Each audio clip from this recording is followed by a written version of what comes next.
जय श्री राम। कैसे हैं आप सब? आशा करता हूँ स्वस्थ होंगे, मस्त होंगे। दोस्तों, आज मैं बहुत इंपॉर्टेंट मुद्दा डिस्कस करने के लिए आया हूँ। और जैसा कि आप लोगों को पता है कि मैं उत्तर प्रदेश से बिलोंग करता हूँ। उत्तर प्रदेश जहां से सियासत का गलियारा खुलता है, जो प्रदेश डिसाइड करता है कि केंद्र में किसकी सरकार बनेगी, किसकी सत्ता बनेगी। यानी सत्ता का जो केंद्र है वो यूपी से निकलता है, जहां पर 80 सांसद है, 80 लोकसभा सांसद है और शायद से 80, 90, 100, करीब 35-36 राज्यसभा सांसद कितने हैं? कुछ कुछ राज्यसभा सांसद। अभी मैं केवल लोकसभा सांसदों की बात करूंगा। दोस्तों, 80 लोकसभा सांसद। और अगर मैं मंत्रियों की बात करूं तो इस समय कैबिनेट में अगर कुछ लोगों ने, ये मैं जो इंटरनेट पे आंकड़ा है इसमें कुछ गलत भी हो सकता है, बट जो आंकड़ा इंटरनेट पे अवेलेबल है उसके हिसाब से 11 मंत्री हैं केंद्र में। वर्तमान सरकार में केंद्र में 11 मंत्री जो केवल उत्तर प्रदेश से आते हैं, जिसमें से 2 कैबिनेट मंत्री, 1 स्वतंत्र प्रभार राज्य मंत्री और 8 राज्य मंत्री शामिल हैं। और उसमें कैबिनेट मंत्री की अगर आप बात करो तो रक्षा मंत्री हमारे राजनाथ सिंह जी है, और हरदीप सिंह पुरी पेट्रोलियम एवं प्राकृतिक गैस मंत्री, जयंत चौधरी जी स्वतंत्र प्रभार राज्य मंत्री जितेंद्र प्रसाद जी, पंकज चौधरी, एसपी बघेल जी, कीर्तिवर्धन सिंह जी और कमलेश पासवान जी, बीएल वर्मा जी हैं, रामनाथ ठाकुर। ऐसे ओवरऑल 11 लोकसभा सांसद होने के साथ साथ केंद्र में मंत्री भी हैं। अगर मैं मंत्रियों की संख्या केवल लोकसभा से हटा करके देखूं कि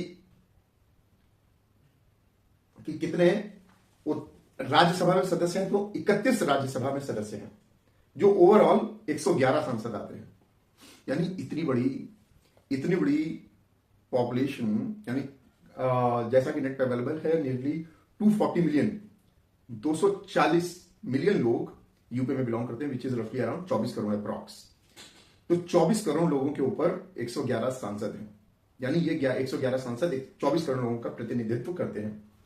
अब हम इनको चुनकर संसद भेजते हैं कि ये हमारे और आपके मुद्दों को डिस्कस करेंगे। अभी मैं केवल यूपी के कॉन्टेक्स्ट में बात कर रहा हूं कि जिस प्रदेश से 111 सांसद, 11 मंत्री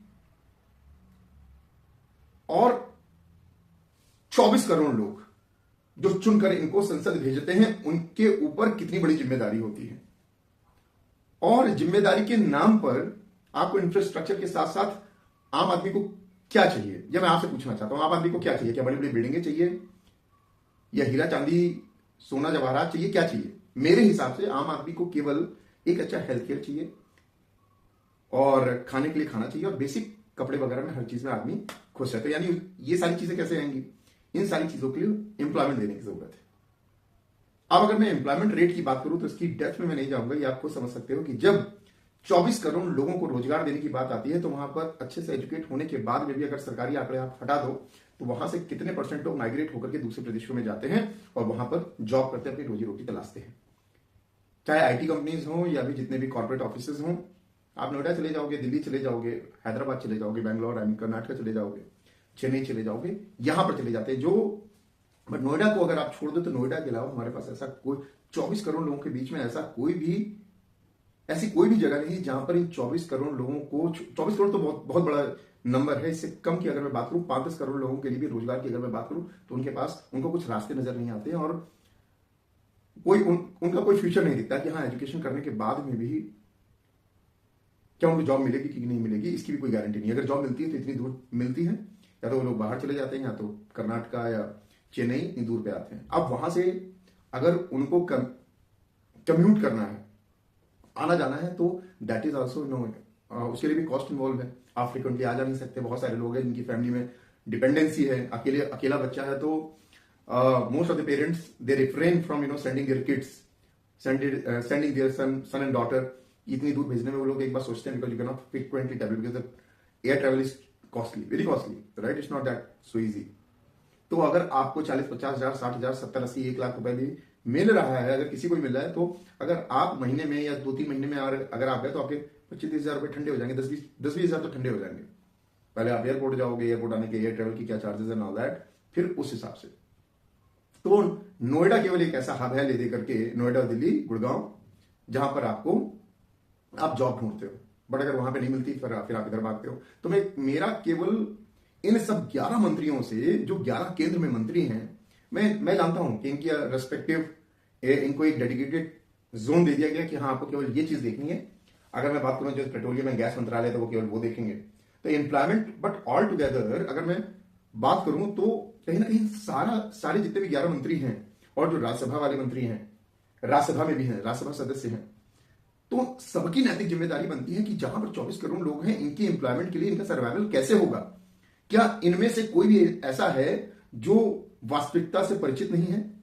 मेरे हिसाब से इसमें हर एक मंत्री, हर एक सांसद वास्तविकता से परिचित होगा, बट उस मुद्दे को फिक्स करने के लिए या इन मुद्दों को टॉप प्रायोरिटी पे रखने के लिए उन्होंने कोई स्टेप उठाया?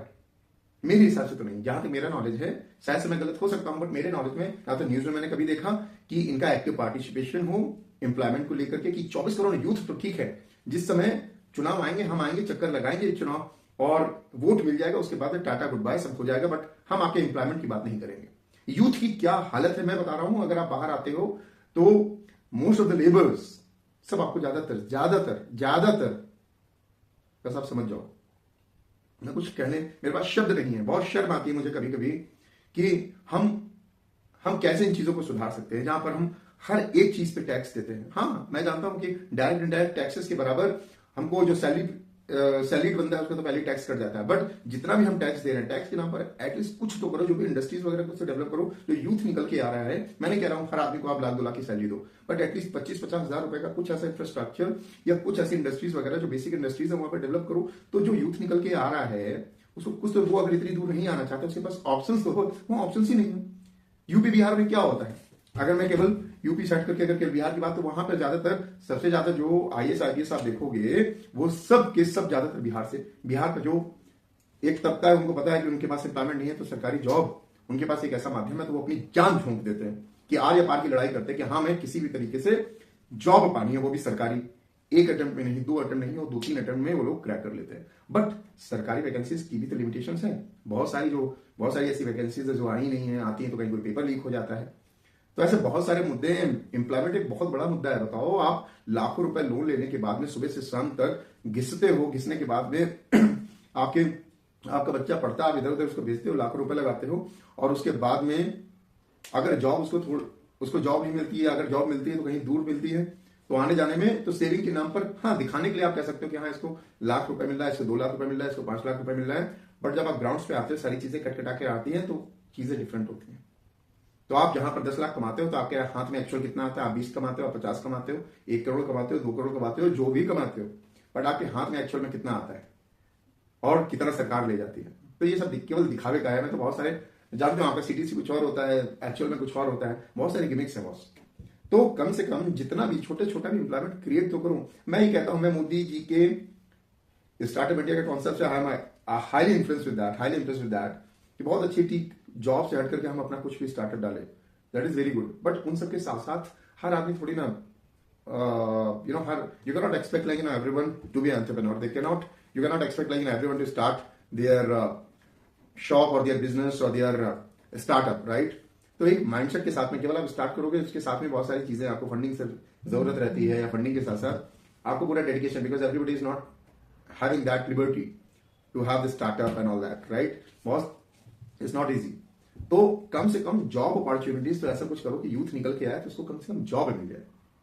मैं नहीं कह रहा हूं कि बहुत बड़ी, बट कम से कम ठीक ठाक हो, रेपुटेटेड हो, कि अगर आप घर से निकलते हो तो आपको लगे कि हाँ this is what I did, और इसके कॉन्टेक्स्ट में मुझे ये जॉब तो मिल गई। मेरे को डायरेक्टली नहीं मिल गई 50 लाख की, बट एटलीस्ट हाँ मुझे जो भी मिली है आई डिजर्व दैट। इनिशियली हाँ मैं इतना मुझे मिल रहा है एंड आई डिजर्व दैट। सो आप उस नॉलेज को गेन कर सकते हो, और नॉलेज गेन करने के साथ साथ आप उसको कन्वर्ट कर सकते हो किसी दूसरे अपना एक्सपीरियंस लेने के बाद आप अपना स्टार्टअप डाल सकते हो या कुछ भी कर सकते हो। बट जैसे कॉलेज से निकल करके बच्चे आते हैं, उनके लिए क्या विजन है सरकार का, ये बहुत बड़ा इशू है। और कोई भी सरकार फ्री बीज से काम नहीं चलेगा सर। आप फ्री स्कूटी दे दोगे, लैपटॉप दे दोगे, ये फ्री बीज से काम बिल्कुल नहीं चलेगा। मैं देख रहा हूं क्या लैपटॉप दे दो, स्कूटी दे दो, मोबाइल दे दो, ये क्या है? ये इससे यूथ का कुछ भला होगा?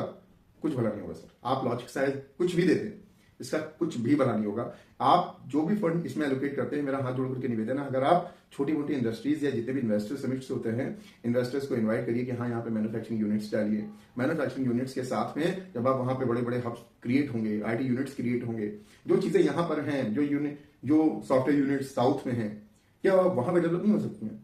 बट एक इच्छा शक्ति की जरूरत है। नेताओं को, जितने भी हमारे केंद्रीय मंत्री हैं या राज्य मंत्री हैं, उन सबको एक, उनके अंदर एक एक्साइटमेंट होना चाहिए, एक विल पावर होना चाहिए कि हाँ मेरे को इस बार ये चीज करनी है। हाँ, बड़ी बड़ी बातें मैं जरूर सुनता हूँ कि इतने एकड़ का ये प्लांट लगेगा, वो प्लांट लगेगा, बट एक्चुअल में ग्राउंड पे जब आप आते हो तो रियलिटी ये है कि लोगों के पास जॉब नहीं है ना।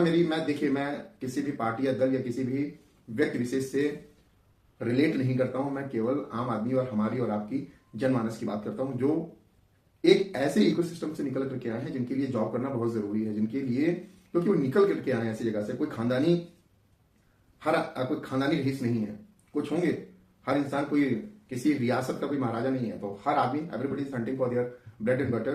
तो अगर इस ब्रेड एंड बटर को अर्न करने के लिए उन्होंने जो भी इन्वेस्टमेंट किया है, उन्होंने जो भी पैसा या लोन्स या जो भी लिए हैं, कर्ज लिए हैं, कम से कम उसकी EMI पे करने के लिए तो उनके पास पैसे हों। बहुत जगह पर बेचारे पेरेंट्स लाखों रुपए लगा करके अपने बच्चों को भेज देते हैं, और भेजने के बाद में कहीं ऐसा होता है कि बच्चों की जॉब नहीं लगती है, और जब उनकी जॉब नहीं लगती है then parents they highly get disappointed. तो क्या है, उनके पास कोई ऑप्शन है, फिर वही, इसको वोट दे दो, उसको वोट दे दो, आपको फ्री हमने मोबाइल दे दिया, स्कूटी दे दी, फोन दे दिया, इससे कुछ नहीं होगा। तो अगर आप वाकई में अपने प्रदेश के लिए, आप मेरी बात से पता नहीं एग्री करते नहीं करते, आप किसी भी जाति या समाज या धर्म के हो, मेरे को उससे कोई मतलब नहीं है। मैं वाकई में जाति, धर्म, मजहब से ऊपर हट करके बात करता हूं कि आप जाति, धर्म, मजहब से ऊपर हट करके बात करें, सोचें कि हमारे प्रदेश के लिए सबसे अच्छा क्या है। धार्मिक, राजनीतिक या विकास को सबको मर्ज मत करें। धार्मिक एक डिफरेंट सब्जेक्ट है।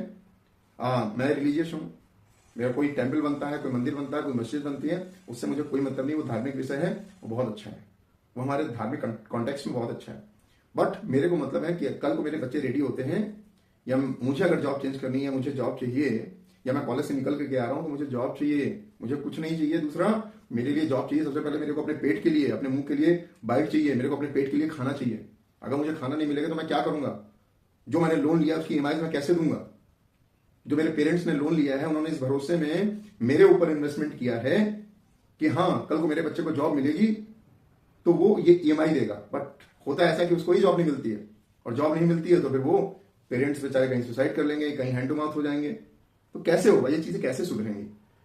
ये जो सत्ता में बैठे हुए लोग हैं, चाहे राज्य में हो चाहे केंद्र में हो, उन लोगों को they will have to coordinate and get it done. कुछ चीजें मेरे को पता है, it's not easy because 240 million people are there, right? 24 crore लोग हैं, it's not easy call, but slowly एक स्टेप तो बढ़ाइए ना सर। मेरा हाथ जोड़ करके निवेदन, it is very difficult for people to come out from there. अगर पास में रहता है, आई एम स्टेइंग इन बैंगलोर, मैं बैंगलोर में रहता हूँ, if I have to visit, first I have to spend huge amount of money to meet my parents. They don't want to stay here because they hail from UP. तो वो UP में रहते हैं, and they don't want to come here because they have grown up in that culture, they have lived in that culture, they don't want to live there, live there, locals or that ecosystem and all that. So आप जहां से पले बड़े होते हो, they don't want to leave that place, but it is my compulsion, ये मेरी जरूरत है, ये मेरी मजबूरी है कि मेरे को जाना पड़ेगा because my parents are there, I will have to go, I cannot escape from that, I cannot ignore that. But मैं क्या करूं? आप बताओ, एक यूथ जो वहां से निकल करके दूसरी जगह आता है, वो पहले हर महीने, अगर आपको हर महीने विजिट करना है, अल्टरनेट विजिट करना है, तो पहले आप huge amount of money first you have to invest, then only you can meet your parents. तो यूथ के लिए तो मैं इस कॉन्टेक्स्ट में बता रहा हूं, बट कम से कम जॉब अपॉर्चुनिटीज क्रिएट करिए कि लोग बाहर आए तो उनको जॉब मिले, और जॉब मिलने के साथ साथ, और आई एम श्योर कोई भी सरकार हो, अगर वो ये काम करती है एम्प्लॉयमेंट के बारे में कुछ ऐसा करती है, तो definitely I think that will be the best government all time ever. कि कम से कम यूथ के बारे में जरूर सोचिए। आपने तो, आप चलो ठीक है, आप पॉलिटिशियन बन गए, यू वुड बी हैविंग, आपकी तो चलो पेंशन बन गई, आपका तो अच्छी खासा पैसा आता रहेगा, बट जो यूथ है वो निकल के आएगा, वो क्या करेगा? वो तो आत्महत्या करेगा। जब जॉब नहीं मिलेगी तो आत्महत्या ही करेगा। ऑप्शन क्या है? तो यानी आप एक ऐसा इकोसिस्टम बिल्ड कर रहे हैं जहां पे आप यूथ को आत्महत्या के लिए उकसा रहे हैं। जॉब मिलना, अगर आप 20-25 साल के हो गए, अगर आपको जॉब नहीं मिलती तो यूथ का माइंड किस तरीके से ट्रिगर होता है आप खुद जानते हो, क्योंकि इस फेज से मैं गुजरा हूं। उस फेज से हर रोज लाखों करोड़ों युवा गुजरते हैं, देखते हैं, कहीं किसी ने आत्महत्या कर लिया, आप हमेशा सोचते हो, देखते हो, कहीं किसी ने किसी लोन की वजह से, या किसी ने जॉब की वजह से, कहीं ने अपनी रिस्पॉन्सिबिलिटीज की वजह से। कोविड में भी हमने ये चीज एक्सपीरियंस की है। तो मेरा हाथ जोड़ करके निवेदन है, आप कुछ भी काम करते हो, कुछ भी काम करते हो, but on the top of everything कुछ भी डेवलपमेंट आप करते हो, मेरा हाथ जोड़ करके सरकार से निवेदन है, माननीय जो भी उत्तर प्रदेश सरकार है, केंद्र सरकार है, उत्तर प्रदेश के विकास के बारे में सोचिए, एम्प्लॉयमेंट के बारे में सोचिए। बाकी सब कुछ ठीक है, जो भी चल रहा है वो सब कुछ ठीक है, but on the top of that employment जरूर सोचिए। वहां का 24 करोड़ यूथ जॉब कहां करेगा, उसको किसी दूसरे देश प्रदेश में जाने की जरूरत ना पड़े। और अगर वो वहां से निकल के किसी दूसरे प्रदेश में जा रहा है तो ये आपकी हार है, ये आपकी गवर्नेंस की हार है। आप सही से उन चीजों को एग्जीक्यूट नहीं कर पा रहे हैं जो होनी चाहिए, और ये सबसे बड़ी हार है। अगर आप इसमें थोड़ा सा भी कुछ भी, मैं कह रहा हूं कुछ स्टार्ट तो करो, वहां पे इन्वेस्टर समिट के साथ में इंडस्ट्रीज डेवलप करने का एक फाउंडेशन जो डालो, केवल किताबों में या केवल न्यूज़पेपर्स में चीजों को पब्लिश मत करो, वो ग्राउंड में सब चीजें दिखनी चाहिए। नोएडा, वो कुछ नोएडा जैसी दूसरी इंडस्ट्रीज में मैं पता नहीं 10 सालों से, मैं पता नहीं कितने सालों से आपसे एक्सपेक्टेशन है इसलिए पूछ रहा हूं। मेरे को लगा है कि सरकार कर सकती है, कर सकती है। बहुत सारी चीजें इन्होंने ऐसी की हैं जो मुझे लगता है कि हाँ वाकई में एक अचीवमेंट है उत्तर प्रदेश के लिए। बट इन सब के साथ एम्प्लॉयमेंट बहुत बड़ा चैलेंज। सर एम्प्लॉयमेंट के बारे में जरूर सोचिए, क्योंकि आने वाले समय में अभी जैसे AI, GenAI and all those things, artificial intelligence का बहुत बूम हो रहा है, तो वहां पे ऐसे कुछ ट्रेनिंग सेंटर्स जो कॉलेज से निकल करके बच्चे आते हैं, उनका कुछ ऐसा ट्रेनिंग प्रोग्राम्स हो जो आप कंडक्ट कर सकते हो 3 महीने का, 6 महीने का, ऐसा कुछ फ्री ऑफ कॉस्ट या एक लेसर कॉस्ट पे। हर बंदे को निकल के ही बाहर क्यों आना है, हर इंसान को हैवी कॉस्ट ही क्यों पे करनी है। ये सारी चीजें सीखने के लिए आप सीखो, वहां पे वो पूरा इकोसिस्टम डेवलप करो। गवर्नमेंट में या प्राइवेट चीजें, वहां पे जो चीजें दूसरे या साउथ में चल रही हैं या किसी दूसरे प्रदेश में चल रही हैं, तो जो चीजें वहां चली वैसा इंफ्रास्ट्रक्चर आपको यूपी में डेवलप करने की जरूरत है। वहां पे डेवलप करेंगे, चीजें डेफिनेटली फॉलो आउट होंगी। लोग क्यों भागेंगे आप दूसरे प्रदेश में, जब हमको सारी चीजें अपने प्रदेश में मिलेंगी तो मेरे को दूसरे प्रदेश में जाने की जरूरत नहीं है। तो मेरा हाथ जोड़ करके, इसीलिए मैं बार बार हाथ जोड़ रहा हूं कि उत्तर प्रदेश के विकास में एम्प्लॉयमेंट बहुत जरूरी है। कुछ भी आप करते रहिए, चाहे इंफ्रास्ट्रक्चर कर लीजिए, रोड्स अच्छी कर लीजिए, कुछ भी कर लीजिए, सारी लीगैलिटीज कर लीजिए, धन सब कुछ अच्छा है।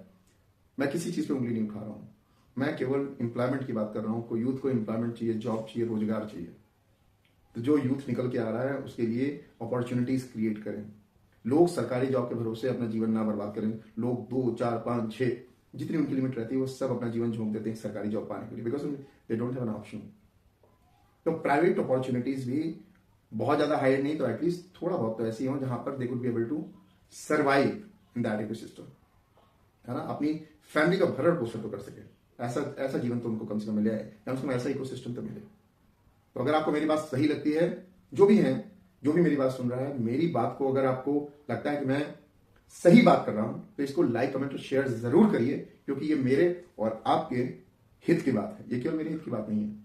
मेरा जीवन तो चल रहा है और बहुत अच्छा चला है और काफी कुछ निकल गया है, बट मैं उन लोगों की बात कर रहा हूं जो अपने 20s में है, राइट, जो अपने 20s में है और अब उनके लिए पूरी लाइफ पड़ी हुई है। धीरे धीरे उस को एक कॉर्पोरेट वर्ल्ड में अलाइन होना है, जॉब मार्केट कैसी होती है, जॉब कैसे की जाती है, ये सारी चीजें सीखनी है। और इन सबको सीखने के साथ साथ उस पूरे इकोसिस्टम को समझ करके अपनी लाइफ को एक डायरेक्शन देना है।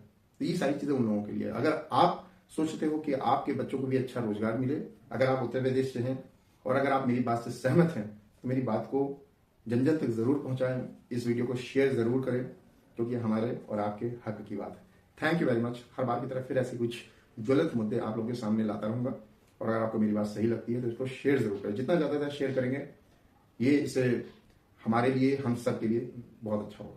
Thank you very much.